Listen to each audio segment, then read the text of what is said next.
Hi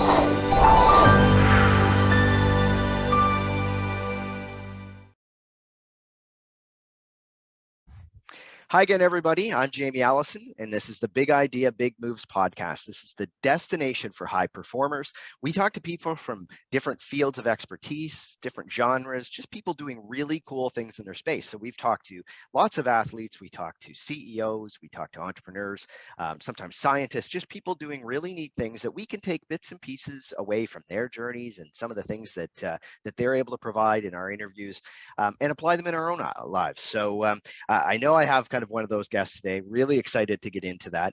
Just before we do that, obviously we have a relationship with Epitome Sportswear. If you've been listening to the podcast for a while, you know what they're all about and how they link really well with us, because they not only just look at performance gear like some people who listen would be into, but also just if you want to go for a great hike, maybe go watch your kid play hockey or soccer or whatever those things are, just some really kind of comfortable things. They go by the motto, live life fully.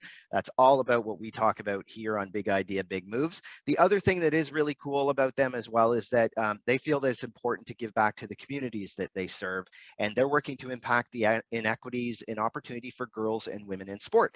And for that reason, a portion of their profits go directly to organizations and initiatives that support girls in sports. So really cool. Just go into, you can go into our Instagram bio. I know the information is in there, or just go directly to Epitome Sportswear. So it's EPITOME sportswear.com and check them out. Hopefully there's something you'll be able to find there. So I'm really excited about our interview today. Whitney Jones is a 3-time Ms. Fitness Olympia. She's competed in a total, I think, of 35 pro shows, never placing outside of the top 10 in the world. She's been invited to compete in, I believe it's now 16 Arnold Classic International events, has qualified for the Fitness Olympia for the past 9 years in a row. She's also a mom to 2 teenagers, so most importantly, a mom to 2 teenagers. She's the owner of Pro Physiques, which is the largest personal training gym in the state of Arizona. And she's a personal trainer, fitness choreographer, also does prep coaching for athletes. So lots of stuff going on. And we were talking about this, Whitney, just before we jumped on here, that you have so many things going on. So I really appreciate you joining us today. Appreciate you taking the time, first of all. Absolutely. I love it. And of course, trying to just help give some people some motivation, inspiration to do big things in their lives is something truly that I have a passion for. And I wish I had some mentors in my life when I was getting started, but I was kind of on a different path and just navigating on my own. So now I hope to do that where I can give back. Again, maybe it's a total different industry, but even so, just trying to give fitness tips, business tips, entrepreneur tips, but just making sure people really shoot for the stars in whatever it is that they want to achieve in life. Yeah, and I think you're a great example that way, because I know from the journey, people may see your athletic, prowess, I guess you'd say at this point, so many accomplishments, but you've also done a bunch of other things. But maybe we'll start with, if we track back, first of all, were you always an athlete, I guess would be the big thing. Is that, is this something that you just found kind of later on, or have you always been kind of compelled to the athletic field? I've always just loved, I was active literally from like the day I was born. And growing up in my neighborhood, everyone was outside every day, playing in the street with whatever sport we could, all the kids coming together. I had 2 older brothers, so it was constantly playing sports, playing games, being active. So that's kind of where I started. And I literally would try anything and everything. It's different nowadays than it was when I grew up, because now it's like, children pick individual sports, everything's club focused, you don't play everything. Well, I was the one who was just playing anything that my parents would allow me to sign up for. But I've always been into sports, everything from soccer to basketball to softball to swimming to diving to cheerleading, you name it. I was wanting to do anything. It's interesting that you mentioned that it used to be different, that it was very normal to play a whole bunch of different sports and all those things. Before we go on with the other stuff, I'd be interested to know kind of your thoughts around that, because so many kids play one sport or play one sport all year round. And, do you have any thoughts around that? Is that, would you like to see things different, or is it? I think I don't like that. Yeah. I feel like my brothers and myself, just because, again, those are the people who I grew up with closest to me, Mhm. I feel like it made us well-rounded athletes, especially for what I do in the fitness division. Because in reality, I mean, I get on stage and I do a 2-minute routine that has gymnastics, dance, strength moves, but I have zero gymnastics training. I never was in that. So, again, if I wasn't an athlete in all these other sports, where would I have had the athletic ability and the main brain power, the mind to be like, I'm going to try a backflip. So it's just having athletic talent in a variety of sports, I think helps you be a well-rounded athlete as you grow older. So I do hate that it's individualized, because the thing I see too with a lot of teenagers is they get so burnt out by the time they're in high school. They're so bored, or they just have distaste in their mouth about the sport that they're not even enjoying it. But now it's too late to try to dive into something else. Yeah. So I wish that it didn't need to be so specialized, but I don't know if I could change that. Yeah, no, it's an interesting topic, because you hear a lot of people, I think, that have come up through that kind of way of doing things. I think that's kind of a missing piece to Yeah. a lot of kids now. Now, moving into you obviously you not only have kind of the sports piece, but you gravitated to business education, and also obviously now have done that. Where did that come from? I guess why did it take you down a path of business to start with, and then also just using that now for kind of doing all the things that you do outside of just the mainstream part of your sport? Honestly, growing up, my family, I was very fortunate to have an amazing family. 2 older brothers, my parents were together, and it was amazing, except for the fact that we didn't have a ton of money, which not a big deal, right? It brought forth that work ethic that was instilled in my brothers and I when we were young.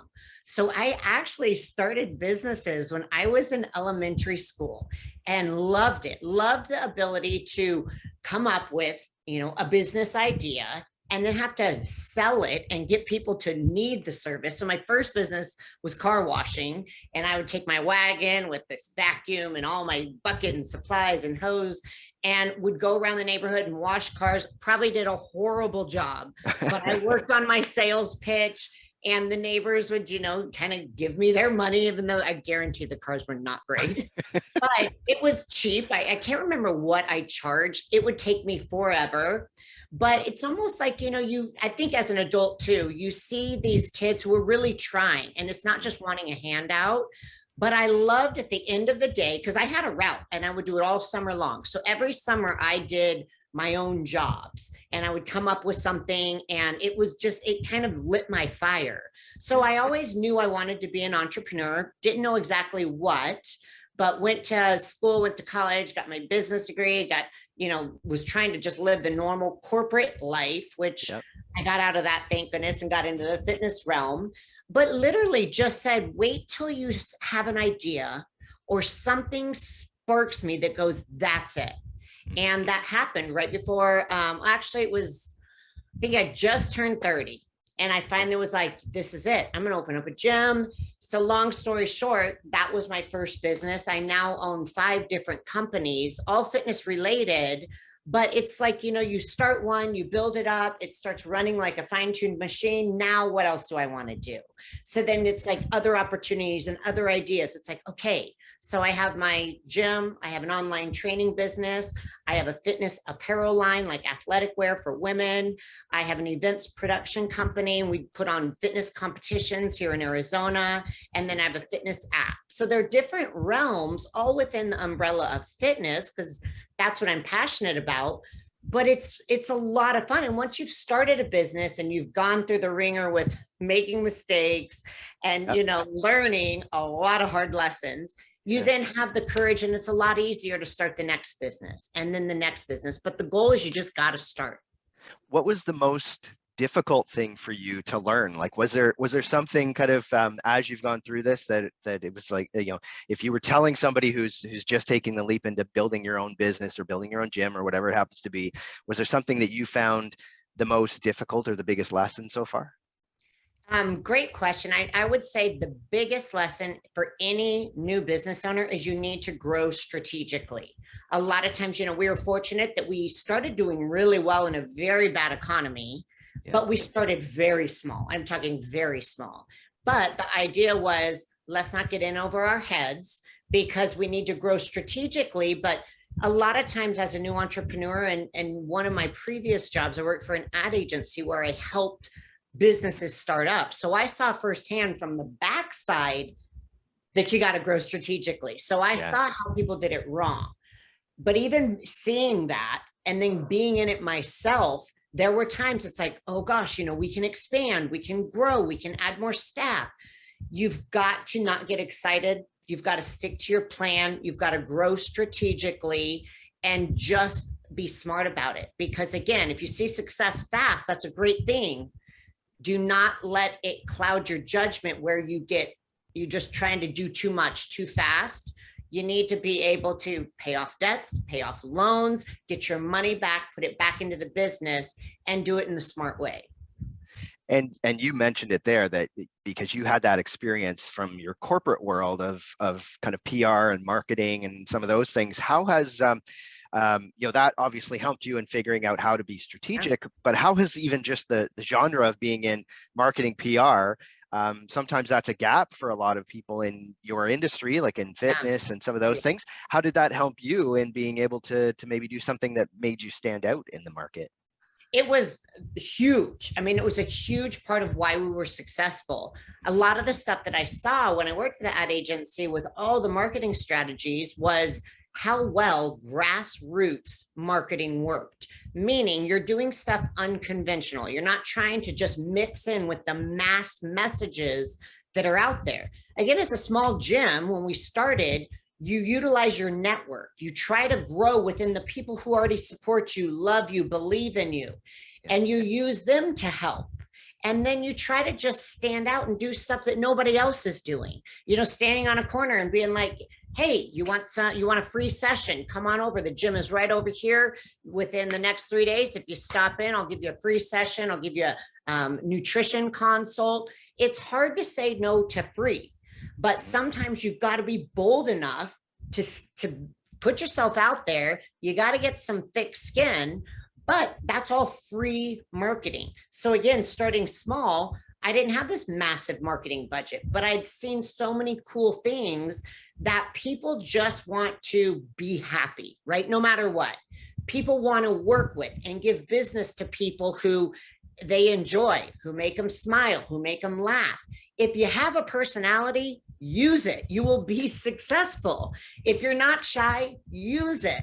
So I think too many people think of the traditional marketing strategies. And again, depending on your industry, you may have to do that, but think out of the box and utilize your current network of people that are there to see you succeed. Now, I mean, from kind of the basic business background that you have right now, leaping into you doing kind of obviously you have your own stuff that you're still doing at the same time. Maybe just if you can kind of talk about, we had a couple of kind of years where you weren't able to, people weren't able to compete in the same way that they have before.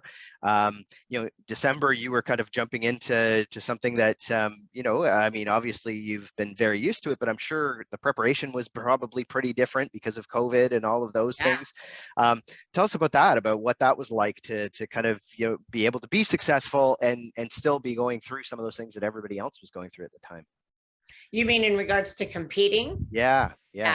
So I've been competing now, gosh, I've been a pro 11 years. So, and for anyone who doesn't know, I do the fitness division. So it's in the bodybuilding umbrella, but my division, we don't get on stage, we don't flex. They do a physique competition. So it's kind of like a beauty pageant with muscles. And then for my division, 2/3 of your score is based on a fitness routine. There are mandatories. You've got to do splits, you got to do push-ups. But so there's a few other mandatories, but then it's just about entertainment. That's what I love. So granted, as I'm going in 2020, the year COVID hit, I had actually won Olympia twice already. And so I was coming in as the defending champ. Amazing, amazing pride. And I loved being able to kind of hold that title. But that year did a number on me in regards to, first of all, trying to help my boys through school when they weren't able to be in school. 3 of my 5 businesses were absolutely shut down. So financially, there was a massive hit trying to pay my entire staff on all the businesses to retain them. I got COVID twice. We were prepping for Olympia, thinking it would still happen. It kept getting pushed back. So there were so many things thrown at me. But the thing is, I live by the motto, you don't have to, you get to. So even under dire circumstances, I was so lucky, first of all, that I'd had how many years to travel the world and be on some amazing stages in front of like thousands and thousands of people who come there to see us compete. I was coming back to defend my title. I was healthy. I mean, yes, I had COVID twice, but you recover, or I did, thank goodness. Yeah. But yeah, it's like you just go into that mindset. I'm not going to lie and say it was easy. It was very difficult trying to stay focused, stay on point. But to be able to get through, to be able to do it and step on that stage was amazing under so many circumstances. And then even going back into 2021, last year was still so riddled with so many restrictions with COVID. It was the second year of trying to prep for Olympia and, work with my clients, run my businesses under the crazy circumstances. But in those difficult times, if you can find the light at the end of the tunnel, if you can find the silver lining, then you will succeed, because what's the point of playing victim and having a pity party? First of all, there was almost the entire world's in the same boat. So figure out a way, transition. You've got to pivot and find a way. We had to pivot and change business models on how we ran our business to try to get income in while the businesses were shut down. Gyms couldn't do stuff, couldn't go and work out and run routine practice at a gymnastics facility. Got to go to the park. So there's always solutions if you allow yourself to keep an open mind and focus on the positive and focus on the fact that you don't have to do these things, you get to, and realize most of us are in a much better situation, much more fortunate than 99% of the world. So if you can focus on that, have some gratitude, it elevates you out of this stress and out of this pity party state, because there's no good in staying there. Yeah, it's interesting that because of that kind of positive outlook and looking at kind of the situation in that way, some organizations were able to get stronger because of that time period. And I would assume your industry might be the exact same, because lots of people in fitness have said this pushed me to do a lot more online stuff, a lot more things that maybe I didn't have to do before as much, and now I'm stronger because of it. Absolutely. Yeah. You just, again, don't settle, find a way. If you were successful once, you can always find a way to be successful. Use that motivation, the power, the drive, and the passion that got you there in the first place. Now, Whitney, you seem like you have a level of resilience that is pretty high. So you've talked a bit about your kind of background and how you've got to where you are, and you're obviously at I don't want to say A-type personality, but probably a little bit A-type. Definitely. Don't want to assume, but I think it's probably safe to assume. Where do you think that comes from? Like, is that something that's innate in you? Is it something you have learned, or do you think people can learn that? What are your thoughts around that? Well, things haven't always been easy. And honestly, I think it's just when you're dealt crap in life, which everyone is, whether it's a big deal or a small deal, if it's a big deal to you, that's truly all that matters. It may not be to someone else, but if it is to you, how you recover from that, how you deal with that is your actual true character. Now, what do you want to be remembered as? Do you want to be remembered as a victim? Do you want to be remembered as someone who had some crazy stuff thrown at them and they fought back and their setback became their biggest comeback? I have had some crap in my life, again, just like everybody else, but I love the challenge of coming back stronger. For example, I've now had 18 surgeries. I've broken almost every bone in my body, not just because of this sport. I mean, granted, I am quite the daredevil and I do any crazy thing. Some of the injuries were part of this sport, but several happened early on. But either way, like it's a joke now. If I break a bone, it's like, all right, what are we going to do about it? There's not a second thought. But I mean, I've competed on Olympia almost or every year except 1 year with a broken bone. And Olympia is the Super Bowl of our sport. So it's like, the World Series, the Super Bowl. So you get one shot on stage. You prep all year.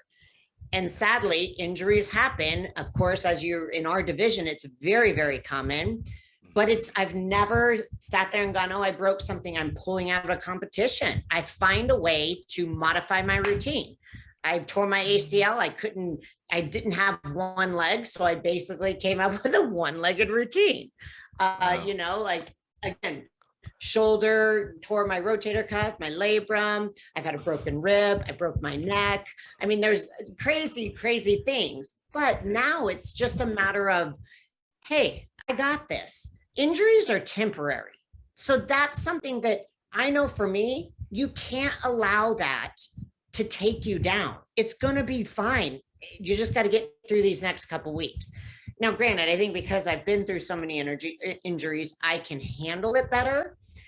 You've got to find a way to be positive. You've got to find a way to fight back and enjoy, even if it's the last bit of your life. Like you have that choice. You get to choose what you do every day. You get to choose, do you fight? You get to choose, do you cry? Do you get to appreciate every minute you have with your loved ones and your friends? Make use of that. So whether it's a big or a small thing, it doesn't matter. You've got to find a way to say, hey, I got this. Whatever it is that you're going to throw at me, I'm going to find a way to battle through it, and it's not going to take me down. And it's kind of been my theme. I've been considered the comeback girl because it doesn't matter whatever is thrown at me. It's not going to take me down. Now you coach other people as well. Is that, I guess, do you draw inspiration out of that? Because obviously you've got your own kind of drivers, your own motivation when you're competing yourself. It's got to be a little bit different seeing some of the people that you coach up there on stage. Does that feel different for you?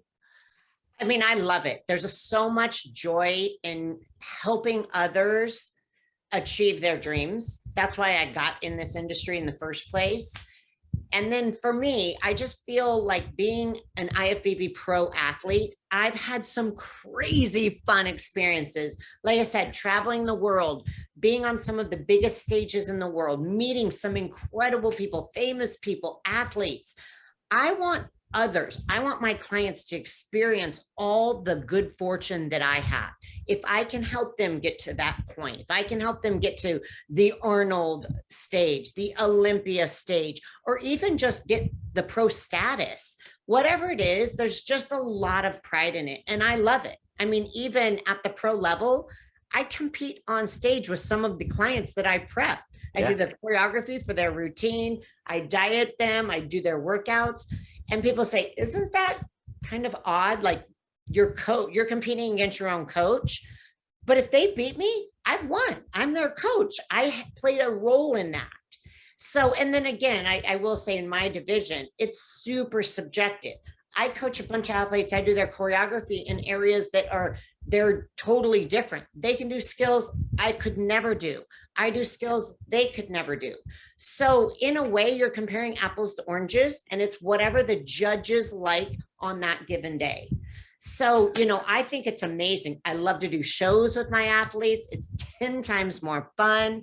If there's 3 out of the 5 that place, and hopefully I'm one of them, and then maybe 2 other clients, it's such a cool feeling. Yeah.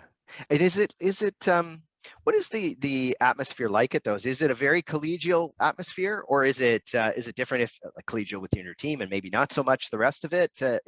What's that like? Our division is known in our industry for being like the best friends, and we really are. I think it's because, again, we know it's one of the hardest divisions because when you're depleted, you're dieted down, your body is Mm, super lean, and then you're trying to flip on stage and have an energy for a 2-minute routine when you literally are so depleted.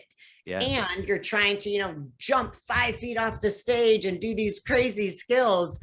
There's a lot of respect that we have for each other. So we're backstage, sending good vibes, saying prayers that nobody gets hurt during, the actual competition, watching them, have them come off stage like, that was so incredible. So we actually are a very, very tight group of friends where we talk almost every day with so many of the other pros in our division. We share ideas. We'll send each other videos and be like, do you like this combo? What do you think? And get feedback. We're super tight. It's like a party backstage with us. No joke. Very cool. And okay, so we've talked about, you have a bunch of lines of business. You you do coaching, you do all of those things, and you also do your own kind of athletics as well. So you have 2 kids. How do you balance all of that? You mentioned during COVID, you had to kind of do what everybody else was doing about helping their kids through kind of online stuff and everything. So how do you find ways of being able to balance your life when you have so many things that are going on? Honestly, it's not easy. My biggest priority is and always will be my boys. Yeah, obviously that's first and foremost. And if anything that I ever did with my businesses, my jobs, my competing ever interfered with their lives, if it got ever to a point where, they just felt I wasn't there or wasn't present or needed to do more, things would have to be shifted. But I feel like, they've grown up knowing I've owned multiple businesses. They've grown up knowing I was competing. So they're kind of used to it. Yeah. But it's an absolute 100% balancing act. When I'm in prep and I have a show coming up, sometimes I have to get up at 3 o'clock in the morning to knock out some cardio, knock out some work before I get them up, get them fed, get them to school, go to my job. So it's prioritizing your day. And then more importantly, the biggest thing I say for parents who are trying to balance so many things with work and kids, you've got to be able to roll with the punches, because every day I have a plan. Every day it never goes as planned. Never. Yeah, of course. Never, especially with kids. They throw wrenches. Oh, I forgot my bag with my football cleats. Oh my gosh, I gotta run home. I forgot my homework. So you just have to know your day is not going to go the way it's supposed to, and it's going to be okay. And you've got to reprioritize. So again, if I'm in prep and I have a show, I'm supposed to get, my workout in, my cardio. I can guarantee you, rarely in a week's span do I ever get 5 days where my workout schedule works out the way I want it to. It doesn't. So maybe I had 2 hours set aside to do workout and routine practice, and I have half an hour. Make use of the half an hour, and don't get frustrated. Don't allow the annoyance to paralyze your mind. You've just got to roll with the punches and do the best you can. Now, Whitney, do you are you a goals person? Like you talked about, you kind of set up your day and it doesn't go exactly the way as planned, but do you set very defined goals? Are you that kind of person who writes down their goals, that kind of thing? I am. I mean, it kind of depends on the time of the year, where I am with business, where I am with shows, where the kids are with their school and their sports, but absolutely. And for me, the way I feel it works best for me is I kind of set short-term goals with quarterly goals, knowing, okay, this week's not working out. Again, I travel a ton here and there for different jobs and stuff like that and appearances. So that throws a huge wrench into things. So I try to modify and look at it from a week by week basis. Am I falling behind? What do I need to do to catch up so that I can stay on point with my quarterly goals? Then at the quarterly mark, it's like, oh, wow, I'm really far behind. Or, hey, I'm doing better in this area, so I need to really focus on pulling up on my goals in this area of life. So I try to always kind of keep a big picture look at it, because otherwise, if it was so black and white, I think I'd constantly be frustrated that I'm not achieving my goals. And I know for me, it's not productive, and I'm never going to achieve day in, day out hitting those goals. It's just not realistic. So I try to take a big picture, look at it. And then sometimes if life is just crazy, I have to table some of those goals and say, that's not happening this year. And it's interesting how many people we talk to that have success, whether it's in fitness or in business or other things, that is how they approach it, and just having to know that there's got to be some flexibility, but without anything, there's no direction to get there as well. So one of the other things I wanted to ask you about, Whitney, is that we talk to a lot of strong athletic female kind of role models. You'd be one of those, obviously, and just wondering how you feel, because a lot we've talked to about how the perception of kind of this strong kind of female figure is different now than when people started their careers. And I thought I'd ask you, because you've obviously been successful in that realm for quite a while. Have you seen a change in that perception, and is it something that you see kind of in a positive light now too?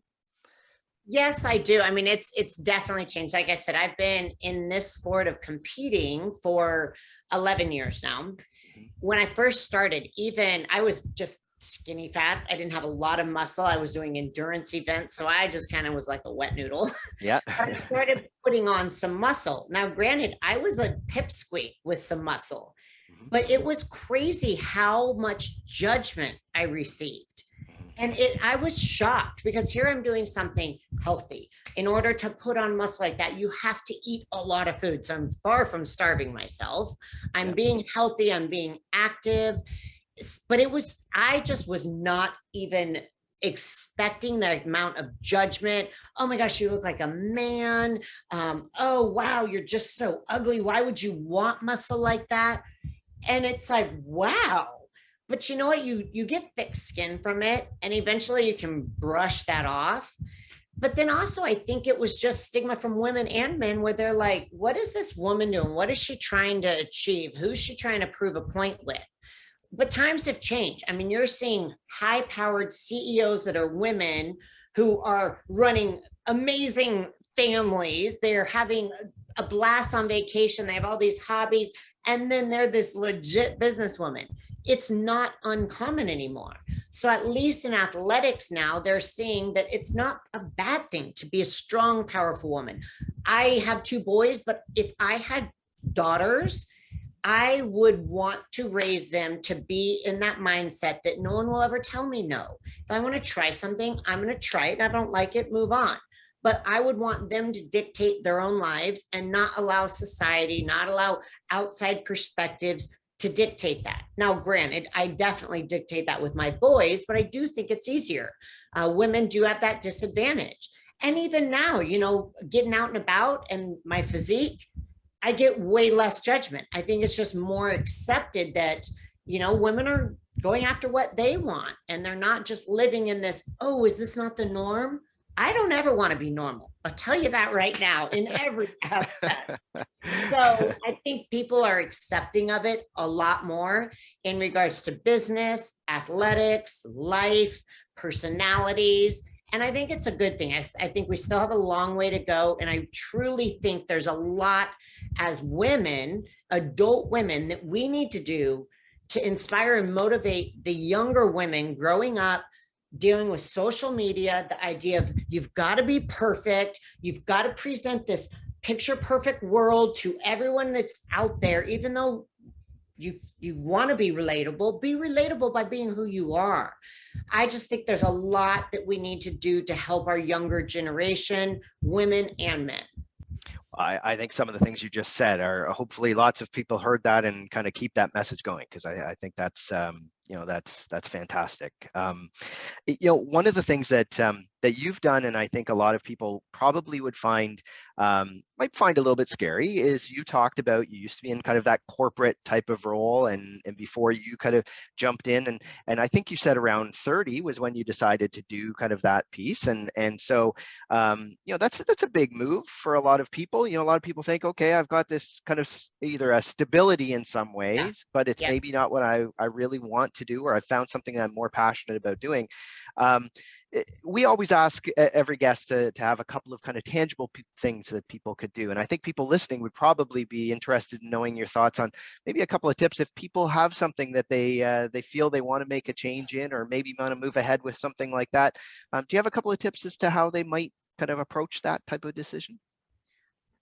Definitely. I mean, the thing for me, I would say I knew I wanted to open up a business. So if someone is thinking of taking a leap, whether it's business or like a life decision, getting married, whatever, for me, in my instance, thought, okay, well, I need to make sure that if I'm leaving this job, that I've got a great job, great paycheck, great benefits, and I'm jumping into something where it's all relying on me being successful to get a paycheck benefits, then I need to make sure I have a cushion. So I made sure financially I could survive if it was going to take longer to get some money, got some loans, and then you got to do your research. Just because you're excited about something doesn't mean you jump.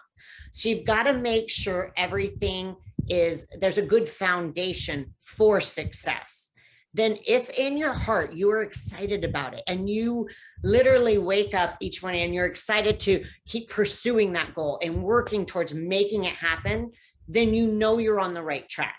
If you're telling people your ideas and they think you're crazy, to me, that's always the indication of go. You got to do it.